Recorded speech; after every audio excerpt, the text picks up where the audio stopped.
you write in the book how Queen Elizabeth was a little angry when she found out that Harry and Meghan named their daughter Lilibet. At the time of her death, what was her relationship like with Harry and Meghan?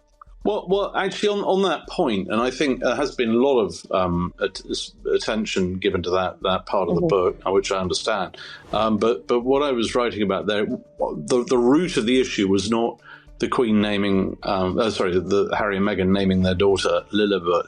It was what happened afterwards. It was when they said that this had all been done with her blessing, and then the BBC reported very factually that the Queen hadn't actually been asked for her blessing. At which point, Harry and Meghan then resorted to lawyers and started firing off legal letters saying, "If anybody says this, we're going to come after you."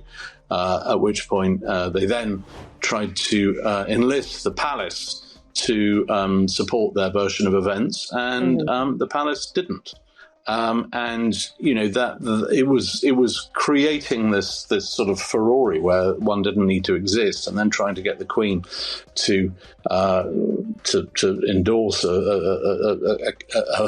version of events that, should we say, recollections might have varied, to coin her phrase.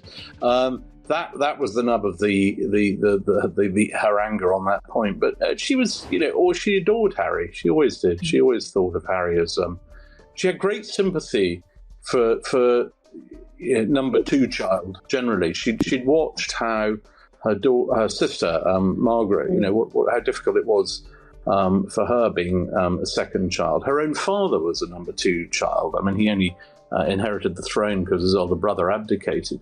It accounts, I think, for a lot of her indulgence of Prince Andrew's second child, and she's more than conscious. She was of that, of the fact that the eldest gets everything, and that life isn't entirely clear and fully mapped out for those who kind of come behind. So there was a sympathy. I think she had huge regard for all that Harry did in the armed forces. She was immensely impressed by the Invictus Games and all his work with wounded servicemen and women, which remains an extraordinary achievement. So on all those fronts, she had a great love for him, and also, I mean, everyone in the family. Harry was he was the cheeky one. You've got to have a sort of serious, dutiful number one in line, and then you can have a sort of slightly irreverent.